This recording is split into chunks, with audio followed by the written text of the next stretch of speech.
एकीकडे ड्रग्स वाटप रोखण्याकरता पोलीस विभाग तर काम करेलच, पण जर आमच्या विद्यार्थ्यांनी आमच्या युवा शक्तींनी ठरवलं की आम्हीच ड्रग्सला नाही म्हणू, we will say no to the drugs, असा जर आपण संकल्प केला तर मला सांगा कोणाची हिंमत आहे या ठिकाणी ड्रग्सचं वाटप करण्याची, ड्रग्सची विक्री करण्याची.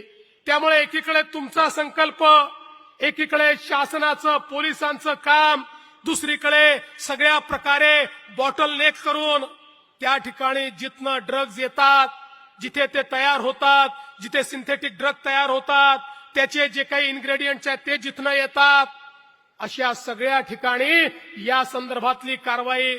कॉलेजेसच्या आजूबाजूला, शाळांच्या आजूबाजूला जे लोक अशा पद्धतीनं विक्रीचा प्रयत्न करतात त्यांना जेरबंद करणं आणि त्यांचे लिंकेजेस शोधून काढून त्यांचे जे आका आहेत त्या आकांना त्या ठिकाणी त्या छेदणं, अशा पद्धतीनं सगळ्यांनी मिळून जर आपण काम केलं तर माझा विश्वास आहे पुढच्या काही 2, 3, 4 वर्षामध्ये आम्ही ड्रग फ्री मुंबई तयार करू आणि ड्रग फ्री भारत देखील तयार करू.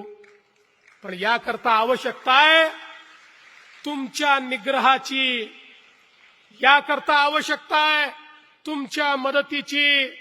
या भारताची ही युवा पिढी जो उद्या भारताचं संचालन करणार आहे, तुमच्यापैकीच कोणीतरी या भारताचा राज्यकारभार चालवणार आहे. तुम्ही सायंटिस्ट होणार आहात, तुम्हीच इंजिनियर होणार आहात, तुम्हीच डॉक्टर होणार आहात, तुम्हीच सीए होणार आहात, तुम्हीच या भारताला चालवणार आहात.